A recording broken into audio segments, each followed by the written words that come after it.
So welcome to the, wow, can we fix this? No, I mean the echo. Oh, okay. Everybody heckle Eric. How's that? Is that nope?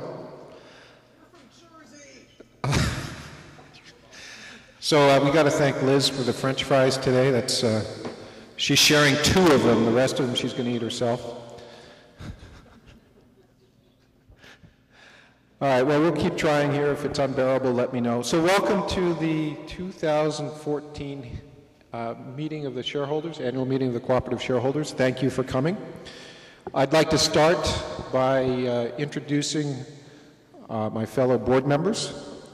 I'll start with myself. I'm Jim Elkind. I'm the chair of the board. And starting on the far left, we have Roy Liu. He's the treasurer. John Anderson is our secretary. Jamie Wimble is not a board member. He's our general manager. So he's the guy responsible for the snow today. Annika Holton, who has been doing an awful lot on fundraising in the capital campaign. John Stetson, who's the vice chair of the board, has been very active in facilities and thinking about snowmaking. Eric Palola, raise your hand, Eric, who's also been very active in the fundraising, thinking about fundraising. George LaSure. Betsy's doing her best not to be noticed back there, but there she is. And Liz Godwin. So I want to ask, where'd Eric go? Can you go to the next slide, Eric? So this is a quiz. What is this? Okay, income is 1, mean annual temperature, that's not what I was thinking. Any other ideas? It's a sine wave. All right. All right, well, so it's sine waves. You know, my interpretation of this, Eric, if you could hit the button once. So this is how we feel as we see some preseason snow coming on, right? We start getting excited. And then, you know, opening day, we really get pumped up around here. The community's cranking, people are excited. Then we get the holiday rain. We have some hope because it's only a little rain. And then we get the January thaw. People get pretty bummed out around here, around this time of year. And then we get more seasonal temps, and some snow comes back, and we get the February and March snow, and then the season starts to end, but we start anticipating the next season. So this is, I think, the mood swings of the Mad River community. We all put up with them. Sometimes we take pride in having to endure this stuff. It's part of what makes us strong. But it's also trying, and it's very tough on the employees because they don't know, we can't predict how bad that rain's going to be and how deep that thaw is going to be. So I do want to say thank you and ask all of you to thank the employees for another great season.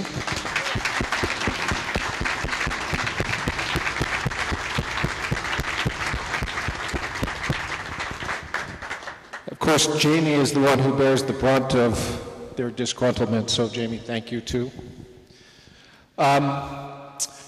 We have 2 members of the Board of Trustees who are attending their last annual meeting. They don't actually term out. Their terms don't end until the June meeting, but Betsy Jondro, who many of us know as the wizard who makes all the neat stuff for the general store and has all that neat merchandise there. But she's a second-generation Mad River Glen skier. She has been on the board for 6 years, has been active in the fundraising, has been a continuous guide on the election process. Betsy, you'll be missed. Thank you. And I do want to...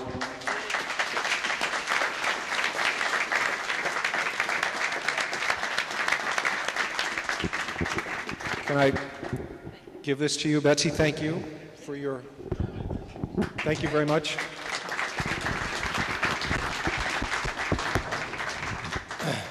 It's not that I'm trying to get rid of her, but everybody's here and I want everybody to appreciate Betsy. And Liz Godwin, who has also been on the board for 6 years. So Liz,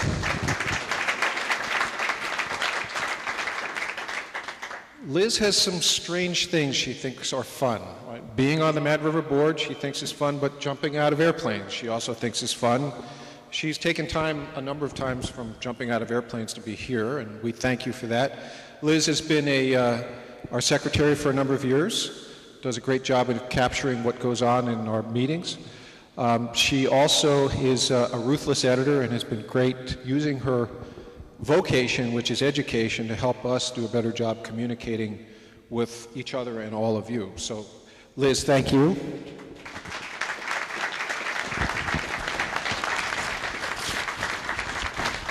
I'll let you open it. The agenda today is going to be, is the President's report from Jamie, the Treasurer's report from Roy, a report from the Fundraising Committee, and then we'll introduce the candidates for election to the Board of Trustees, and then we'll have a Q&A. If you could hold your questions, that'd be great, so that we can get through the process or get through the presentation and get a lot of information out there. We think maybe 20 to 30 minutes till we get to the Q&A, so time-wise, that's about what we should expect. It is the evening of the annual election.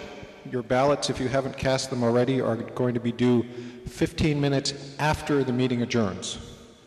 So keep that in mind. And if you could take the time to complete and submit the snowmaking survey that was sent out with your ballot. There are copies back here too.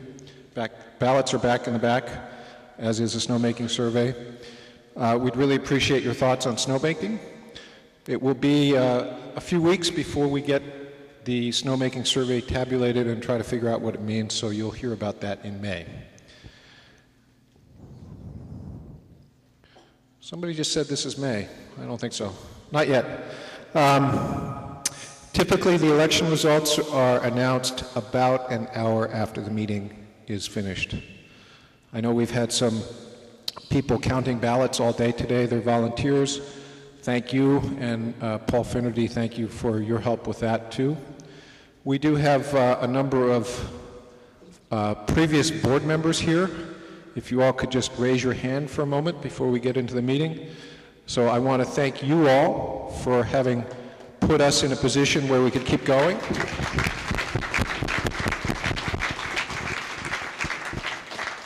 Been a long series of board members. We're 17 years into the cooperative now, and everyone has done an important piece in helping us get to where we are and keep us moving forward. So I'll stop talking now and let Jamie start. Oh, Roy's going to, okay, Roy's going to, just his president's report first.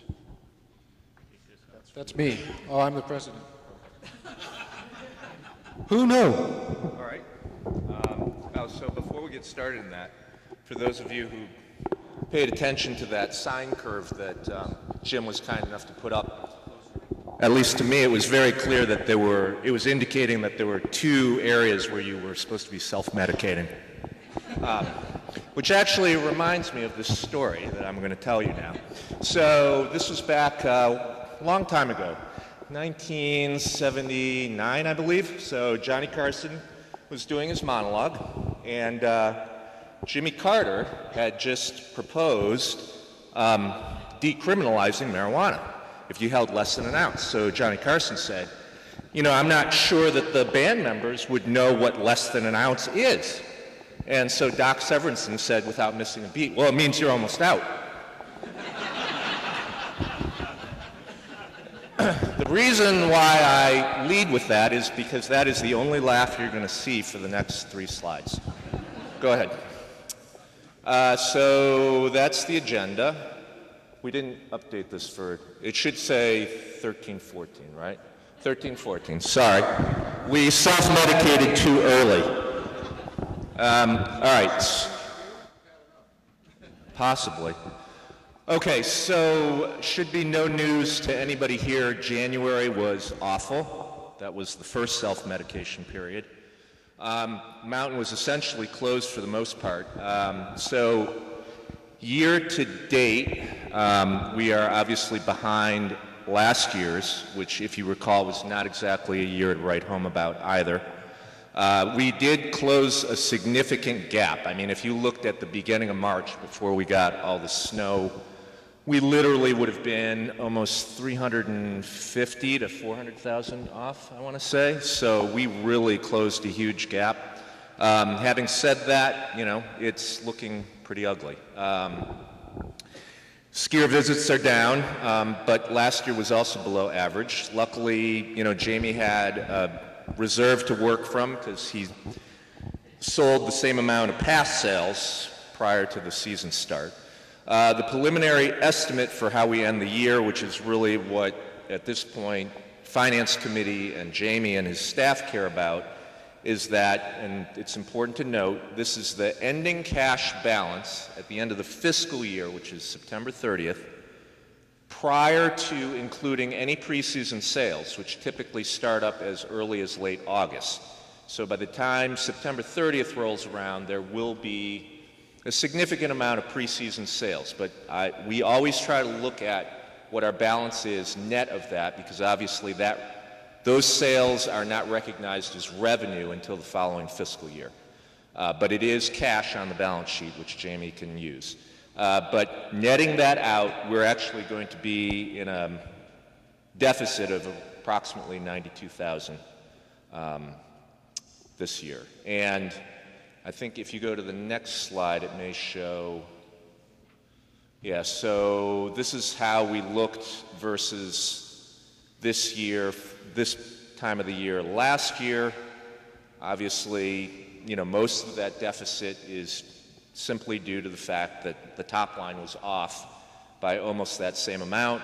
And as you would imagine, a ticket sale has gross margins of approximately 100%. So, but we're not leveraged. Our debt is at zero. We haven't borrowed any money. And that's it. That's all the good news I could fit into 2 slides. Thank you to the members of the Finance Committee. This is obviously a volunteer staff, so we gather valuable input from them, and we appreciate the time that all of you contribute. Thank you.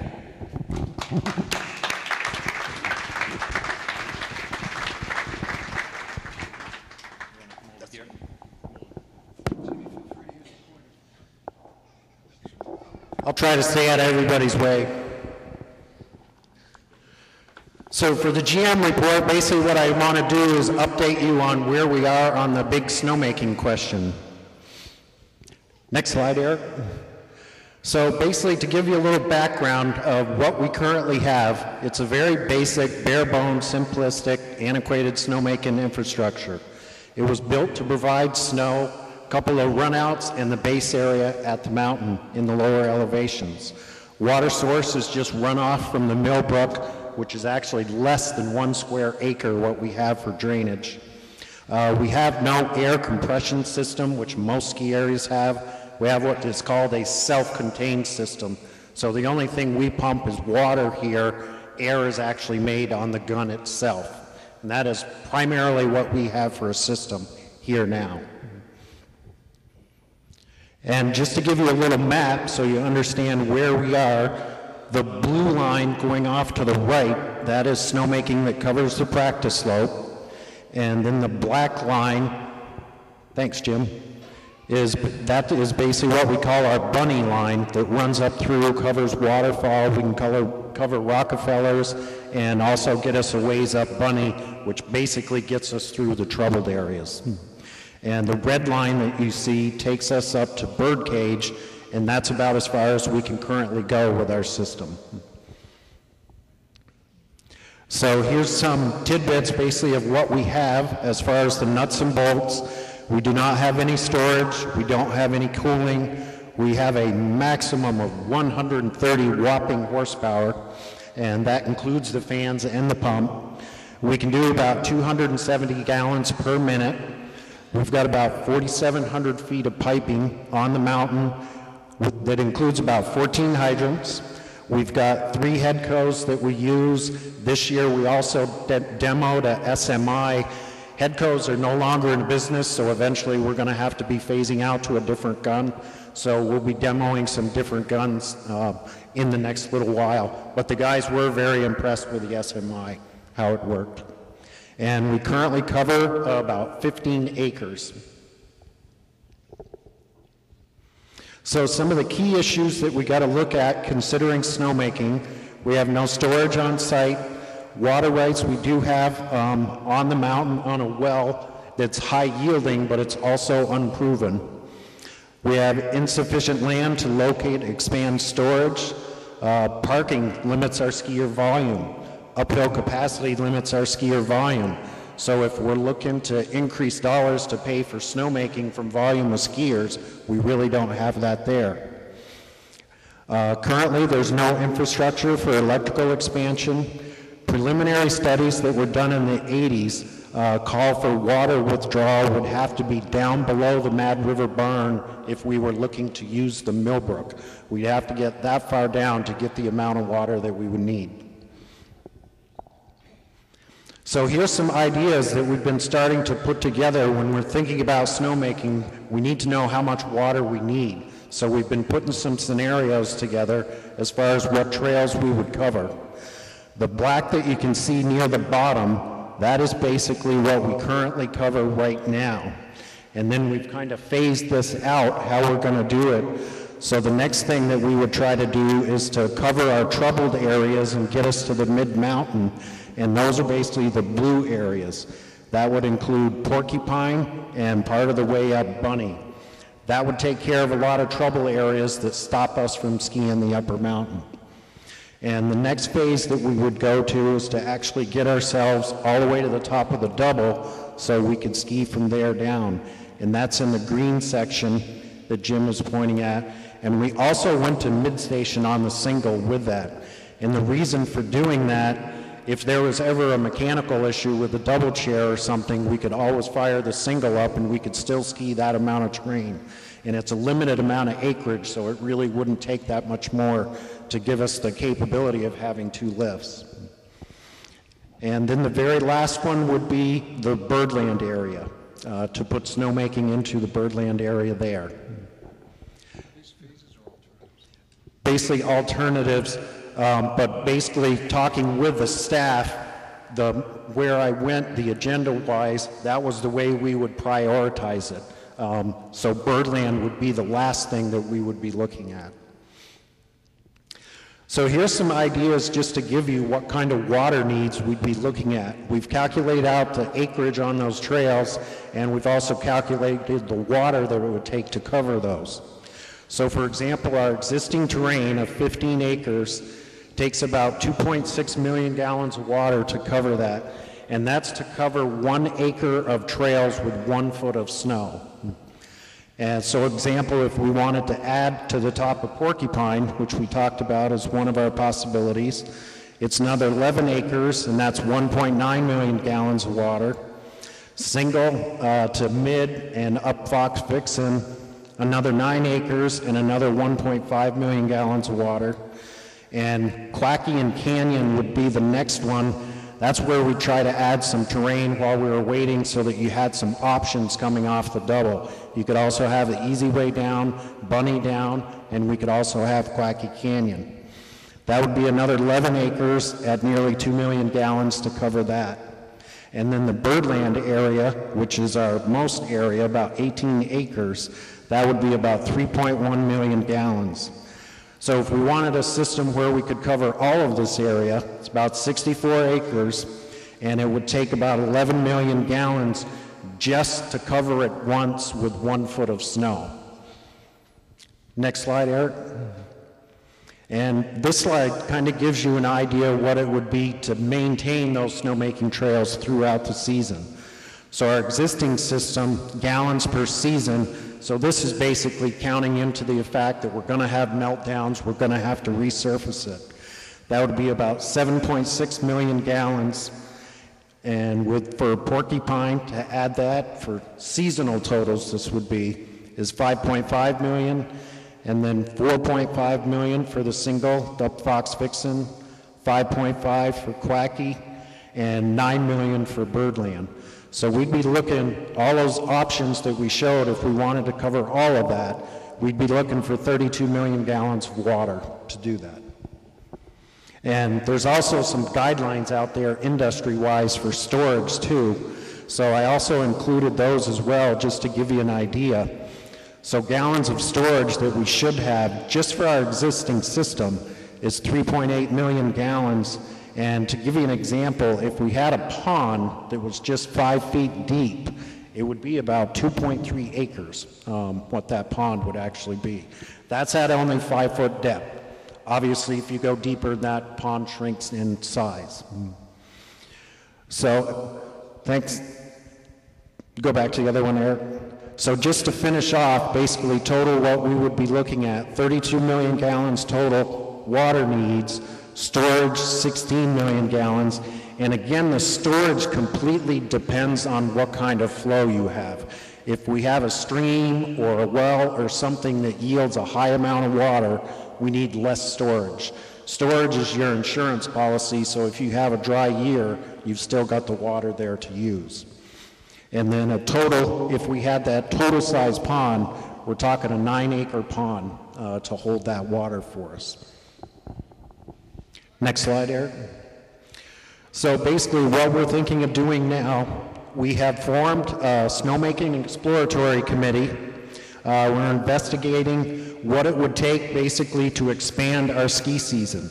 This would include finding more water, expanding snowmaking, also looking at ways to better use the snow we have, snow farming, improving the trail surfaces so we can ski on less snow. So this would be work that we would be doing over the summer to make our surface as easy as possible. Fox Vixen, you always notice in the beginning of the year, very, very grassy trail, covers with snow easy, and it's basically the first place you can actually ski. We're also looking at an unconventional snowmaking system as a pilot program here at the mountain, and a proposal is currently being put together for us for that. We will be evaluating the results of the snowmaking survey, and we'll also be taking a look at climate change, what that means to the mountain, what it means to the mountain if we add snowmaking with the climate change as well. A lot of people will ask the questions, if we can't ski in 30 years, why do it anyway? A lot of people will say, let's do whatever we can so we can ski for at least 30 years. So we'll be looking at those figures as well. So next steps for snowmaking, what we're looking at, we are getting proposals for replacing and upgrading what we have, which currently our electrical and our piping are at the end of their useful life. So we're at a point where we have to do something with snowmaking anyway. Getting more water, adding more snowmaking below 2,300 feet. That's some of the stuff that came back from the surveys that people did online earlier in the year. They didn't care about going above 2,300 feet, but would like to see if we could do more below 2,300 feet. And then in all the possibilities that we mentioned, then it would also show one covering the full 64 acres using the double chair for that. We'll get preliminary quotes for water withdrawal, permitting, and storage on that. So at least we'll be able to put out in front of everybody if we wanted, example, if we wanted to use well water, if we could get the storage where we would need it, if we would need to acquire land to do that, because currently the way the mountain is set up, we have no place for storage, as you can easily see looking around the base area, because that's basically the footprint we have to play with. And then we would also be looking at the construction costs and so on. So we should be able to look at basically those 3 different alternatives we would be able to put out in front of you so you can see what it would actually mean to the mountain for that. And I would take questions at this point. Yes, Bill. What's the break even on additional lift sales? Because none of this matters. You put a lot of capital into the mountain to put the infrastructure in. You need electricity, you got to pump the water, you got to run compressors. So what would have to be true in terms of additional revenue to break even? Otherwise, all we're going to do is drive that number apart in red. You're absolutely right, Bill, and that's also one of the things that the committee will be looking at too. We'll be trying to do some revenue analysis on that, but we have just done some example ones. Example, if we went the full force of what we showed up there, And this is not counting getting the water to the mountain. Those operational costs, they came out to about $350,000. So as I mentioned, it's going to be hard for us to do with skier volume and our limited uphill capacity. So you're talking a 22% increase on your pass sales, a 22% increase on your tickets, and that's assuming you have no attrition in there. So, very good point, Bill. Yes, Dr. Butch.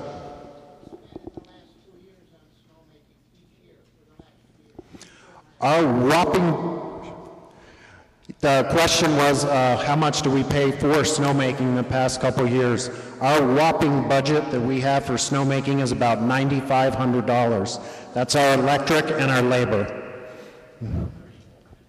Mark.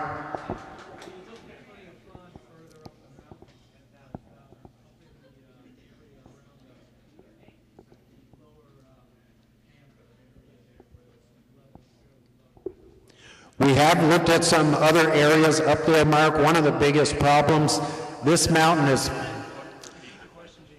I'm sorry, the question was, have we looked at any other areas up on the mountain where we could go for more storage? And yes, Mark, we have looked at some of those other spots. The one thing about this mountain, it's a big, giant rock. And it's not flat in any spot. So it's very, very hard to have a pond that would actually hold very much water. Like some of the stats that I gave you before, we're talking about a pretty good sized pond to really make any kind of difference with that. Yes, it would help that. Brian?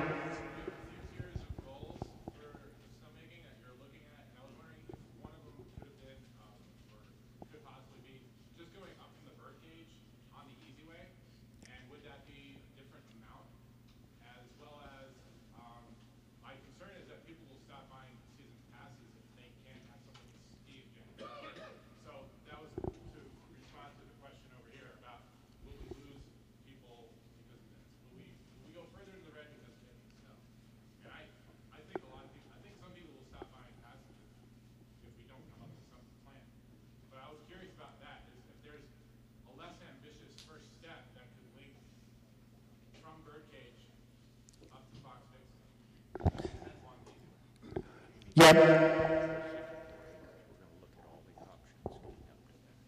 Correct.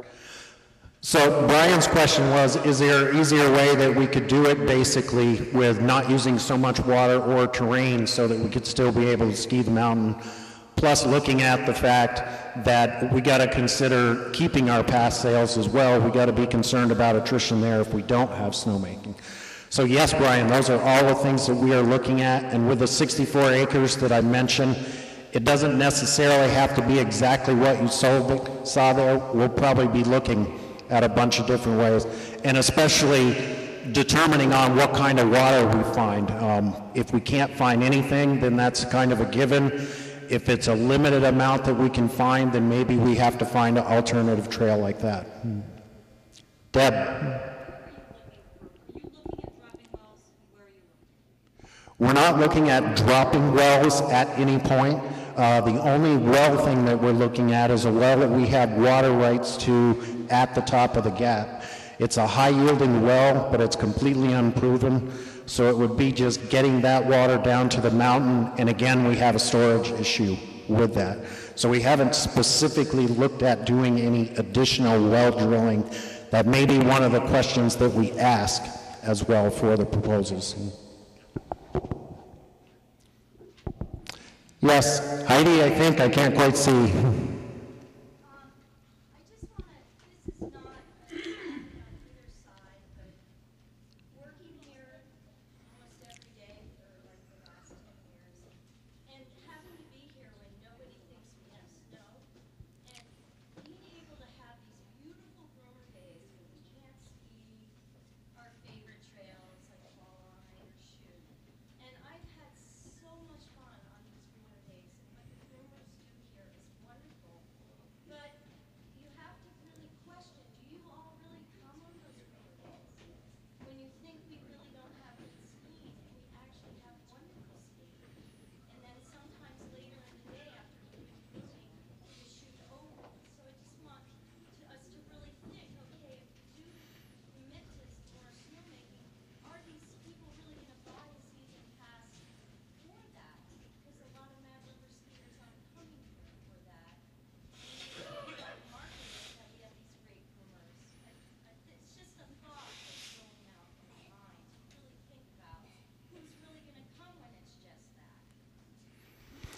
that's,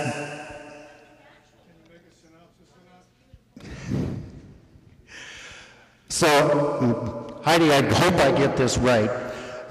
Basically what Heidi was saying is, considering the fact sometimes we have some good skiing on the mountain without snowmaking and we're still not getting a lot of people here, do we really think we're actually going to get more people here if we add snowmaking?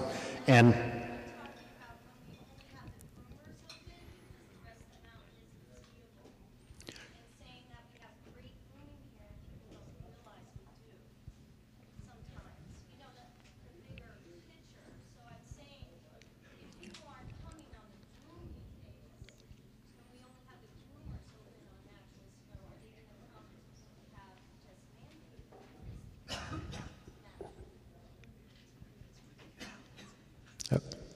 okay, I think I've got it.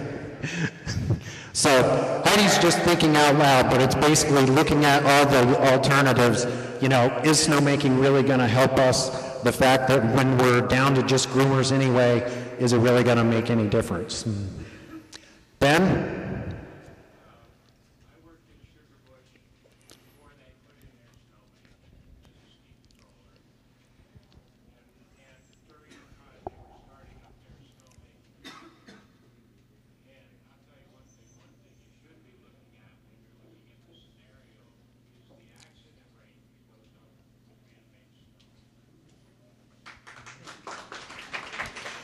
I guess everybody heard that? Basically what Ben said, coming from Sugarbush, he was at Sugarbush before they had snowmaking, and then after snowmaking, the accident rates that they had went up significantly. That might be due to Sugarbush.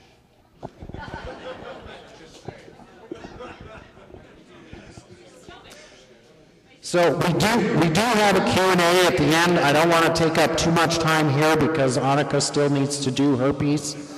I'll take Irma. I hate to say this, but the deal was brought out about we're going to have to close because of the finances. Is there a deal you could make with Sugarbush? I mean, they've already got the snow. I know it's, I hate to say it. That is something that may very well be on the plate too, Irma.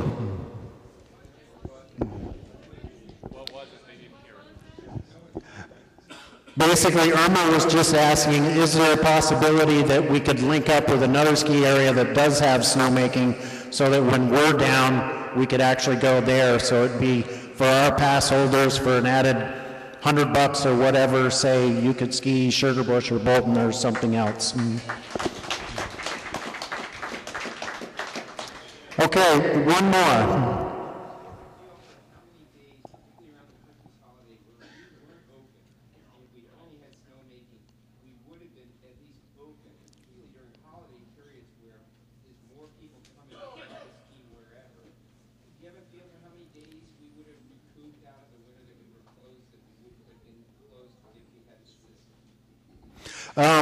That's definitely a hard one. That's one of the ones where we may try to do some revenue analysis with. You are correct. A holiday crowd quite often will come no matter what a lot of the times. But the one big thing that we do notice, we have our kids programs here, and this place is actually quite active on a weekend with just the kids programs, with just the practice slope. So again, it comes back to that question, are we really going to get the additional people here if we put in all that infrastructure? Laura. Jamie, you alluded to something kind of quickly that scared me a little bit about changes to be made in the summer so that it takes less snow to cover the trails. You and I have a history in the ski industry where we know at Stowe that meant things like taking out all the fabulous undulating terrain so it would use less snow to cover those acres, which I think made for some of the accidents. What would we be doing in the summer? Just mowing shorter, or are we taking out all the cool? Example. So basically what Laura was asking, she's basically saying that Stowe and other places, they just flattened all the trails so they'd be better with the snow, where it would take away some of our natural terrain. So to answer your question, Laura, what we would be doing, it's mostly looking at our work roads and so on and reconstructing them. For example, one on Bunny Nate and I have talked, and we're like, we can really get a lot of work done on the mountain, and we don't need to use that road. So we can seed and mulch the road that is there to where we'll be able to ski it a lot earlier in the season. A lot of times we're actually open and we're skiing, but that lower part of Bunny is a really horrible spot because it's all full of stones and stuff. So it's basically just doing some erosion control and regrading. No, we're not going up and blasting and everything like that. We do have to move on, folks, and we will have a Q&A in the end. Please hold your questions on snowmaking. We will get back to it, but let's give everybody a chance to hear the rest of the presentation, and then we'll get back to snowmaking. Annika, are you ready to do fundraising? Yes. Oh, wait. And that is snowmaking right there. Yes, that's the best kind. And the cheapest. Thank you, Jamie, and John, thank you for leading the Snowmaking Exploratory Committee, and for the members of that committee. There's a lot to do there. All right. So I'm going to talk about the fundraising. I'm going to say that I'm not self-medicated, but I could have used a little liquid courage because I'm a little surprised at how many people are out here in the audience. So I'd like to just start and give you a quick recap of what we've done over the last year and a half. We formed the committee. We've been working closely with the Stark Mountain Foundation. We fielded the electronic survey that was in the spring of summer of last year, 2013. We conducted a planning study with Vermont Associates, the philanthropic council, and we completed that in the fourth quarter of 2013. And right now we are in the planning stage for a capital campaign, and we're developing a plan that we will take to the board and to the cooperative as we fill in all the pieces. So what we've, I just heard crickets. So what we've heard overwhelmingly from the shareholders is that fundraising has a potential for a significant impact here at Mad River Glen. And what we feel is that the fundraising can help us meet our capital needs and then lock in some financial stability for the mountain. And we are looking out to the next 20 years. We'll be projecting forward with any of our business plans. So what we're doing now is sort of the pre-campaign planning phase.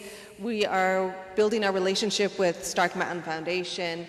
We are beginning to enlist volunteers who will work on a campaign cabinet that will oversee the project. We'll be looking for people to help with business planning. We are really going to be a volunteer-driven campaign, and we are fortunate that we have a lot of talent and a lot of people who are willing to dedicate their time to this endeavor. So what we will do is we will tap into that talent. If you are interested in volunteering, you can speak to anyone on the board, myself included, anyone on the Stark Mountain board. We will welcome everyone with open arms. So in the coming months, this summer we're going to be busy. We actually don't take a break even though the mountain closes. We will be developing a comprehensive financial plan. And that is really because Mad River is a business, and we need to run as a business, and then we need to see how philanthropy is going to work within that. And we will look to determine what capital expenditures outlays we'd have and when we would have them, and how we would fulfill all of that through philanthropy. And then the other piece would just continue to set up campaign structures for, there will be a number of committees, a number of projects. We'll need everything from printed material to database management. So at this point, I'd like to thank the folks that worked on the fundraising committee. Hard work, dedication, it would have been impossible without them. And I'd also like to take a moment and thank Sharon Crawford, Virginia Hume, Jamie Wimble, and Eric Friedman. Their knowledge about all things Mad River, about the history, about the operations, about the people in this community is astounding, and they were always willing to give their time and help me along.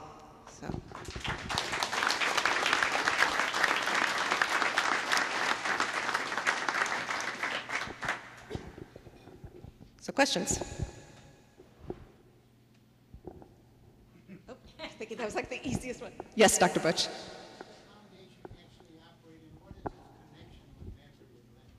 So you're asking how the Stark Mountain Foundation works for Mad River Glen. So it's an interesting question. The Stark Mountain Foundation was formed when the single chair campaign got underway. Actually before, you're right.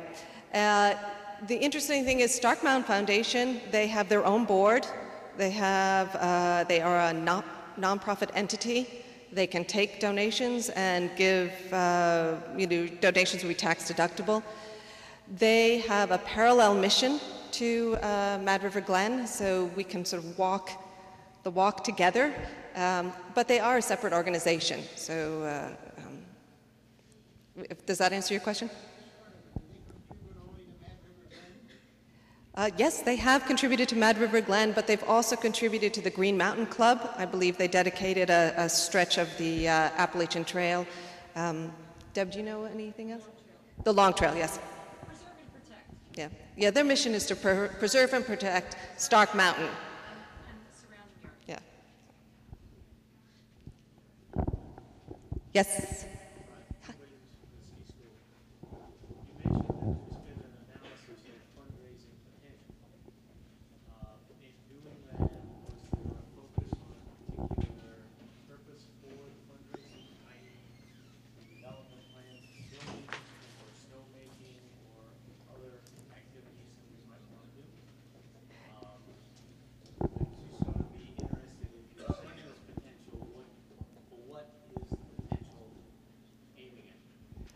Okay, so Tim was asking, when we did the planning study, did we test potential capital investments, and whether that was that motivating to the people we spoke with? We did. We actually tested 4 priorities, and what came through, I just want to make sure I haven't missed anything. What came through is that the mountain preservation and sustainability was the #1 priority that resonated. It was maintaining the lifts, maintaining the equipment, some form of snowmaking, however that we shake out as a co-op would be incorporated in that, and some endowment to maintain our facilities. The second priority was skier safety and service, and that would include things like work on the patrol building, work for the instructors, our lockers, youth and family development, which was the ski school, race program and birdcage were also quite resonated, and then the community preservation, which would be improvements in the base box.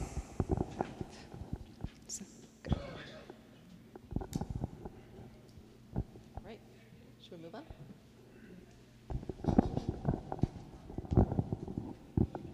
So before we go to the Q&A, let's see, before we go to the Q&A, I'd like to take a moment to introduce or have the candidates for the Board of Trustees just stand up and turn around slowly, show the fashionable clothes you're wearing so people recognize your face and what you wear. John Anderson is one. He's running for his 2nd term.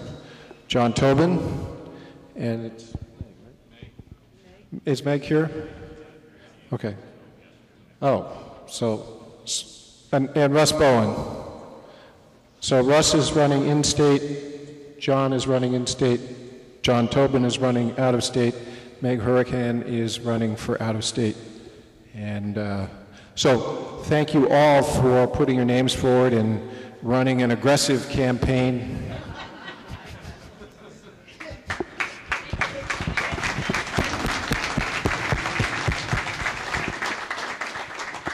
You know, with the recent Supreme Court decision, I was expecting to see tons of money flow into the campaign here, but I guess it hasn't happened yet.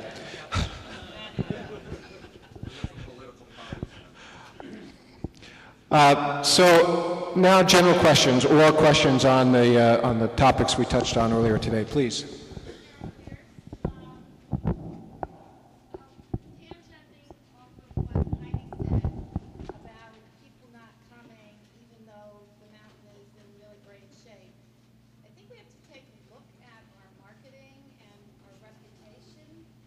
This is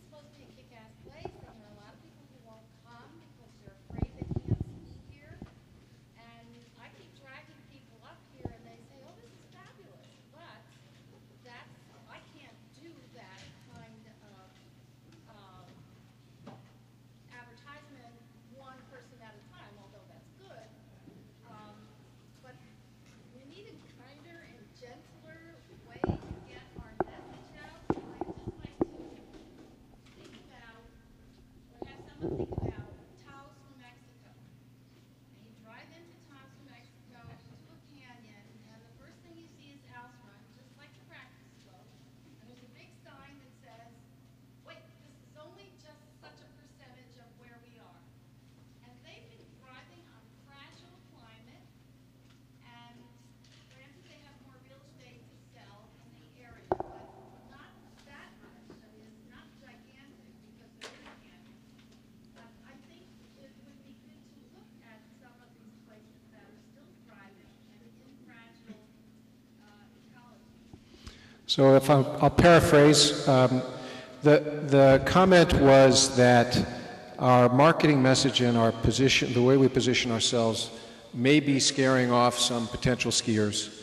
It may be discouraging them from coming here on those days that Heidi mentioned when we have really great groomed runs, whether or not the rest of the mountain is open. And you mentioned Taos as an example of a different marketing approach. And I saw Eric nodding his head as to, he's thinking about those things. So thank you for the comment. I hope I paraphrased it sort of right. Okay. Please, yep. Ned. I've heard a lot of people commenting in a positive sense when we groomed, say, parts of the canyon, you have bumps on one side and a groomed section there. It gives people an option. And I think this goes along with the same idea that both Heidi and this other woman were saying. It makes it a friendlier place. And some of us are getting a little old and we're not going to the local.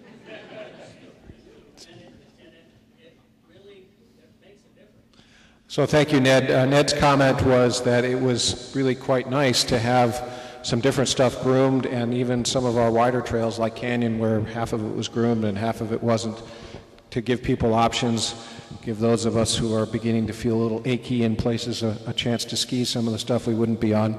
So we should commend Jamie and Nate and the Mountain Ops team for making that possible this year. So obviously people noticed.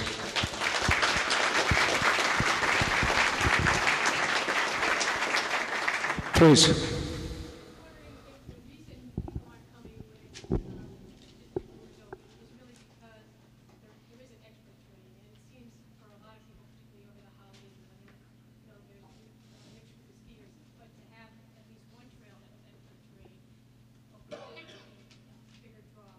And with that in mind, looking at your prioritization of where you're making snowmaking, I wondered if it would be more beneficial to try and get snowmaking earlier on in one of the Okay, so I think what I heard was it may be that people don't come here when just the groomers are open because they're looking to ski more difficult terrain. And if that is the case, or regardless if that's the case, we should explore including some expert terrain in the snowmaking prioritization that Jamie showed. Mark.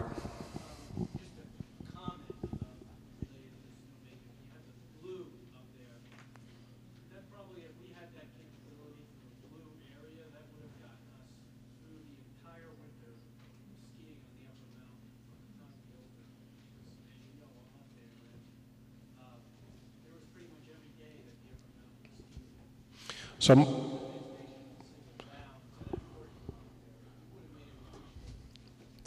Mark's comment was that based on his frequent sojourns to the top of the mountain, whether we're open or not, that he finds that most of the upper mountain, or there's usually a way down from the upper mountain to the mid-station, and that if we were then to really focus our snowmaking efforts on the blue and the black, that might give us the opportunity to ski more of our terrain more often. Christian.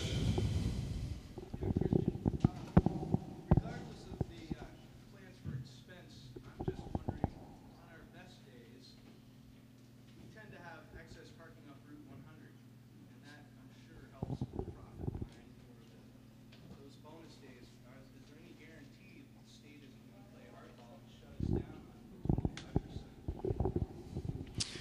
So Christian's observation and question is that on our busy days, we have people parked up and down Route 100, Route 17 rather, almost to 100 on some days, but wouldn't that be nice? No, not really. And you know, that really is not something the state planned for when they built Route 17, and will they continue to permit us to do that? And I think it's an excellent question, and it does speak to Jamie's comment that we are limited by our parking capacity as well as our lift capacity. For that reason, actually, one of the things that is on the base area master plan is to explore other land for parking so that we can try to take some of the employee cars that are in the parking lot and move them to someplace else so we can have less parking on Route 17. Please, John. I have a little trouble getting a handle on the financial numbers that were presented. Obviously, we're in the red for this year, but can we get, it's probably for Roy, but can we get a top line for non-financial people summary of how well Mad River's positioned to go into next season and handle potentially another bad season? So John's question for Roy is, can we have a sort of a summary of how well positioned financially we are to go into next season, and what if next season isn't great? So I won't speak to how the staff is going to handle really tough years, because Jamie and his staff has always done a great job of that. And oftentimes when I'm on the ledge ready to jump, Jamie is telling me, don't worry, we've been in this spot before and we get through it. So having said that, there's no question that the financial picture as of right now is somewhat sobering. The ending cash number that I showed you up on that screen, it doesn't really include a lot of the normal summer capital expenditures that the mountain would normally be spending. We simply don't have that liquidity as of right now. So just from a pure safety standpoint and having a cushion, that really, we're not doing what Jamie would normally do for summer capital expenditures. So, the reality is, if we have another, 3-year cycle similar to the past 3 years that we had, which was really kind of 2 pretty bad off-average seasons and 1 kind of slightly better than average season, the reality is it will be very tough. Now, having said that, Jamie does have some areas, we do have a credit line with a bank that we've worked with for many, many years. So if it really came down to it, we do have an ability to tap a credit line, and that certainly is a better scenario in terms of keeping the mountain open than just saying, okay, we're done, we can't, we don't have the cash to open at all. It's not a great place to be in terms of leverage, given the volatility of year-to-year cash flow. This place can't really sustain a lot of debt in the first place. So that's the reality of the situation. Yes, absolutely. Just to give a little bit of back, basically the last 3 years, Jim, have been subpar years for us, and our cash cushion has been eroding that whole entire time. But the other thing I would like to let you know too, in the past 2 years, we've also started to put time and effort and money into the future as well. So we've also spent about $140,000 towards the campaign and the base area master plan towards the future as well. So it's, like Roy was mentioning, we are not in a great cash position right now. We will be very, very tight to have to possibly look at our line of credit by the time we get into August. But we have done some stuff out there to where we're being proactive about the future too.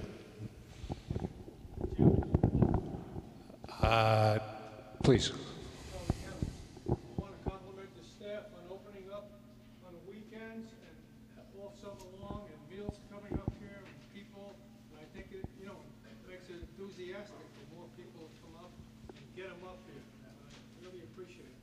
So, Charlie.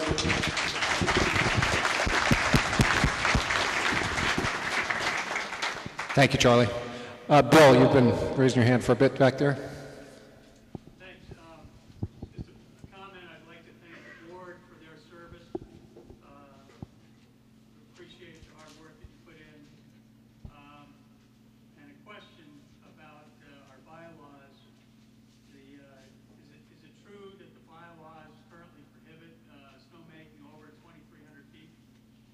So the question is, do the bylaws prohibit snowmaking over 2,300 feet? The answer is yes, they do.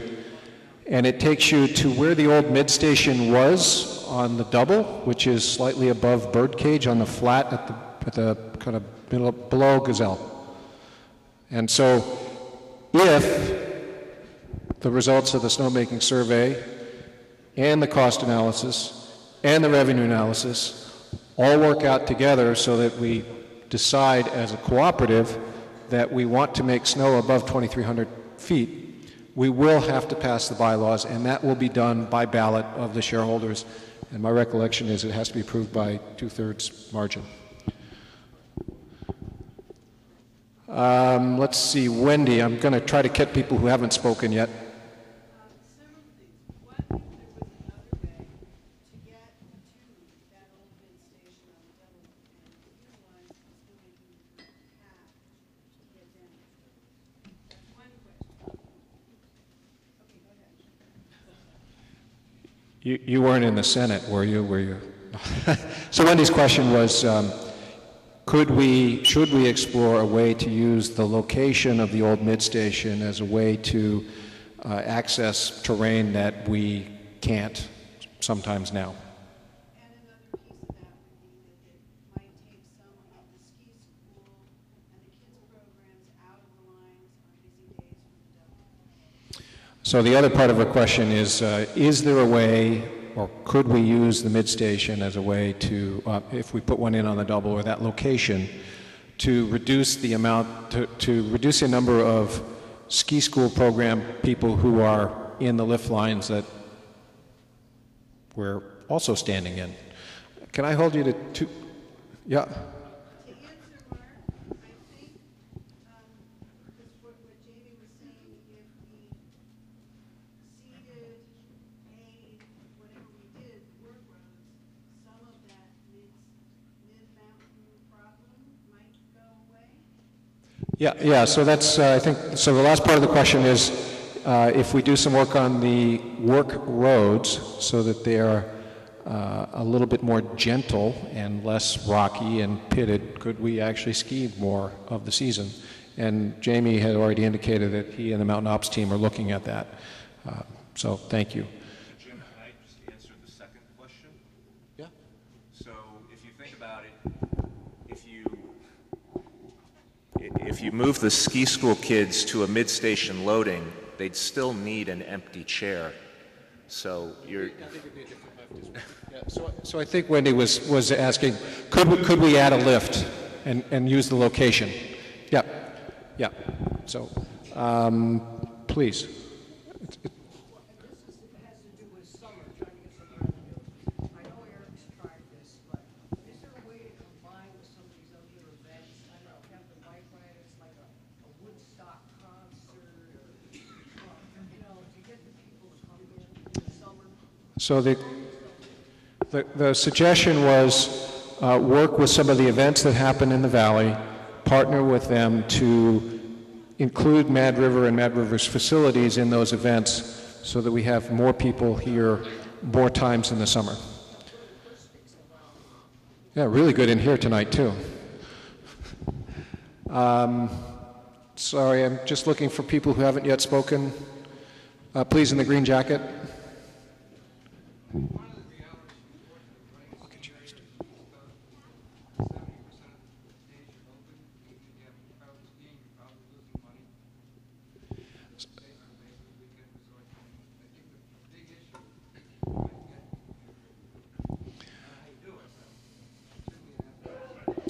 So the observation was that it's hard, is that on the weekends we seem to make money, midweek it's harder for us to make money, and therefore we should really continue, and I say continue, it has been an ongoing process to try to draw people here on a midweek.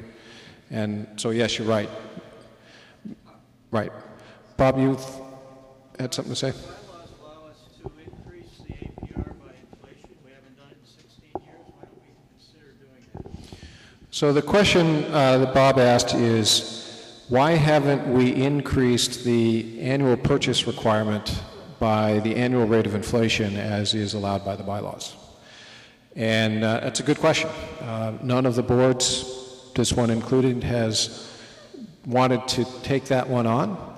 But I will also say that increasing the annual purchase requirement does give us more money earlier in the season, and in this season that might be a good idea, but it doesn't change the overall top-line revenue. And so that's part of why we haven't done it, is it's been to try to, I think in this board and other boards, the conversation has been, if we increase the APR, will we then lose shareholders and end up kind of net to the negative? But it is something we talk about every year, at least twice. Please. Joe Perella, it's pretty obvious we're not going to resolve whether we put capital funds into snowmaking or building infrastructure tonight or maybe for months or years. There's very strong opinions on both sides. But what is obvious, we all are passionate about this place. We all love it. There's a special spirit here. And a few years ago, we showed that in raising a couple $1 million for the single chair. And that was just extraordinary. I mean, what other ski area can do that, put that much money into a lift and not go into debt? So I say that because it's obvious that regardless of what we're going to do, snowmaking or building infrastructure, we're going to have a huge capital campaign. And we're going to have to reach into our wallets and probably try to put 2 to 3 times each of us donated for the single into the capital campaign. And I think we got to start developing that mindset to be prepared to give to this place that has given so much to us. Amen.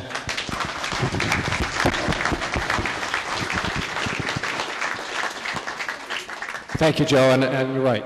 We are all passionate about it, and that was shown in the capital campaign feasibility study, and that's why we are optimistic that we are on the right path. So thank you. Please.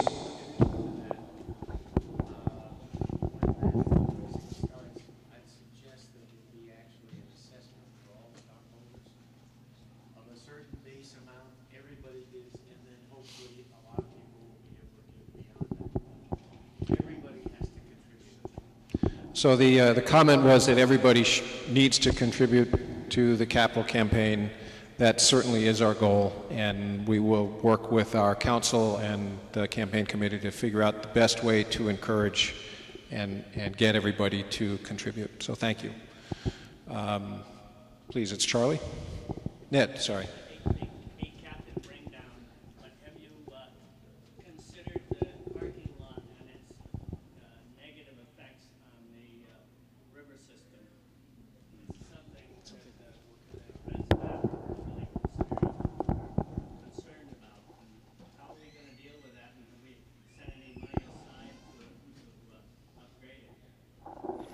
Ned's question was about the stormwater runoff in the main parking lot. And Ned actually for the past year been working with the Friends of the Mad River and so on, and we've actually got some grant money to do a study for a system to go in there, and they'll be coming back to us at that point with hopefully like 3 different proposals to put together with that. So yes, we have been looking at it, and we're trying to figure out how to do it for free.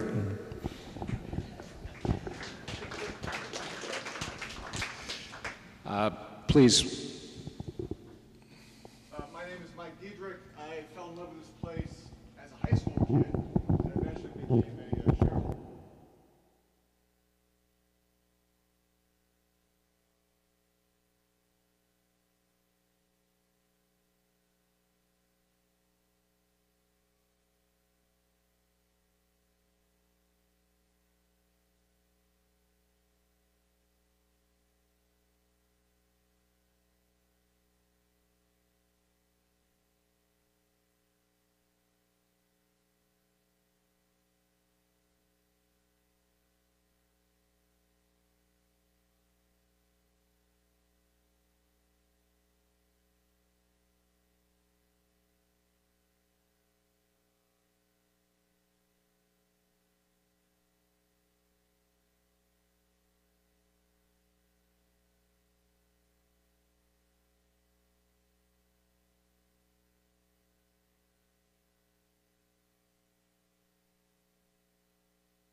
Thank you, Mike. And Mike, thank you for your service as well. Please, I'm Gordon Hoare. I've been shareholder for many years. I agree that we need a capital.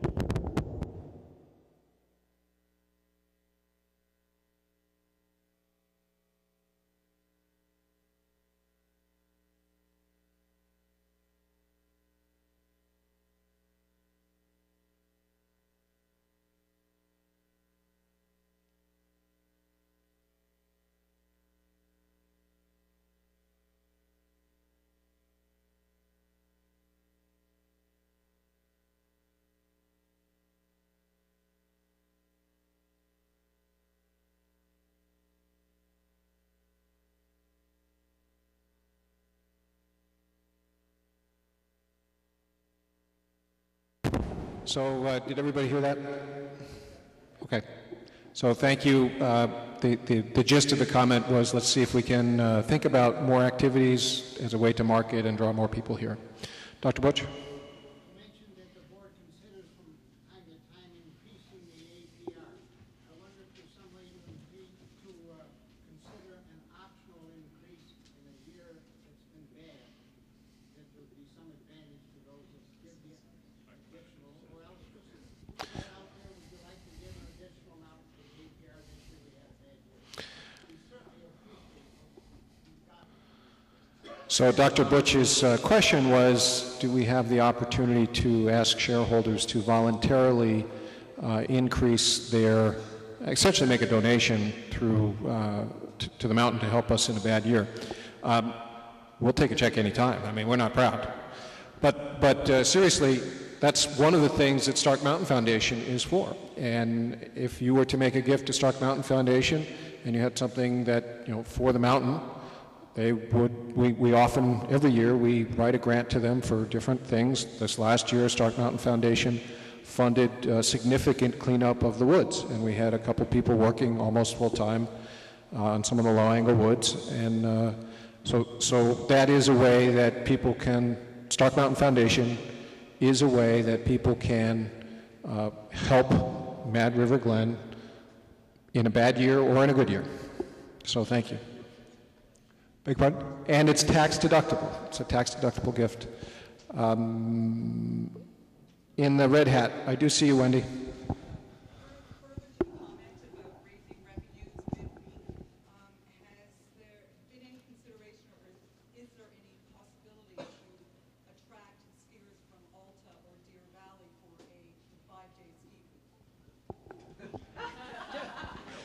So the question is, could we do? Hire the marketing guy from Newark, New Jersey. So the question was, could we do some kind of a marketing program or develop a relationship with some other resort, Alta or Deer Valley were suggested as a way to bring people here midweek. And Eric's looking for somebody to carry his bags on his research trip. Wendy, please.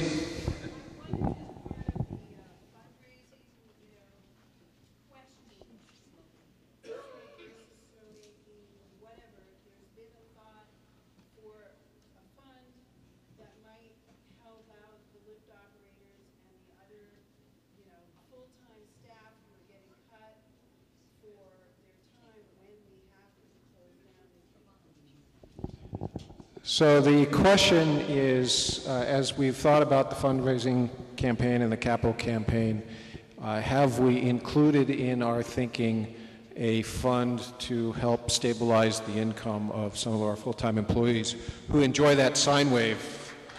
And so the short answer is thank you for the suggestion. That is not something that has been on our list. So thank you. All right. Any other questions? I think probably Mr. Blyer. I just want to thank you for devoting more time to Q&A this year. You're very welcome. So thank you, Rocky. It's a pleasure. Ned, it's not a competition, you know. Some of us ski here by ourselves quite often, and getting on the double is sort of a pain to get out there. Single, single. Is there a way we could have a line for single skiers? So the question is, could we have a single skiers line for those who are skiing alone on the double chair?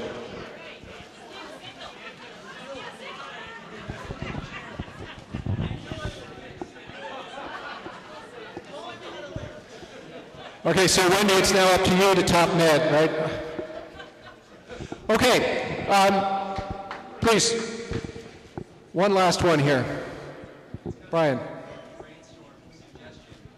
think some of the things we do, like Turn Back the Clock Day, Valentine's Day, the April Fools, incentives that we give people to come midweek, do something a little different, you get a discounted ticket.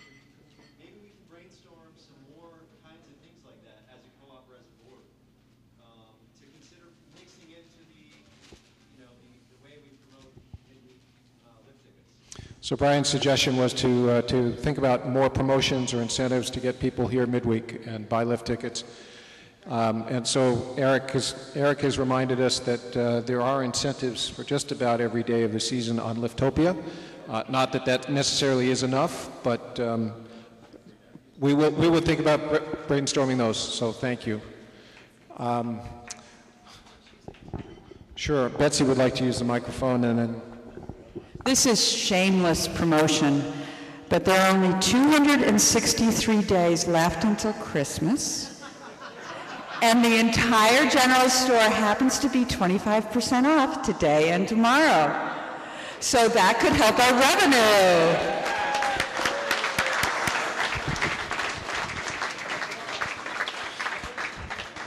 All right, I would like to try to wrap up.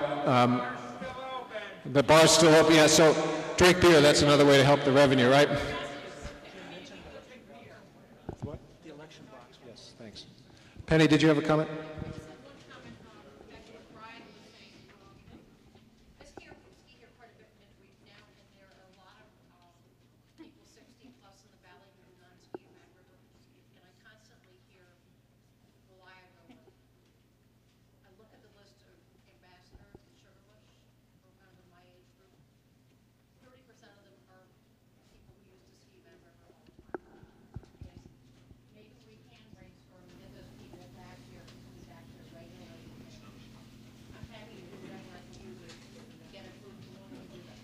Thank you, Penny. So Penny's comment was that we are observing attrition from our loyal skier base.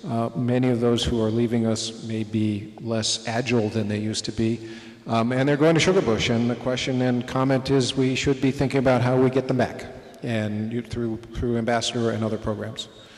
So I would like to, I think it's about time to adjourn. You have 15 minutes from essentially now to cast your ballots, complete the snowmaking survey, and the results will be announced in about an hour.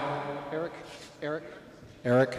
So one more thing, there is a board meeting tomorrow morning at 9 a.m. in the pub. We will not be drinking beer. At that board meeting, everybody is welcome to attend, and the purpose of that meeting is to talk about our calendar and schedule for next year, and to welcome the newly elected members of the board. So I now hereby adjourn the 2014 annual meeting. Thank you all very much.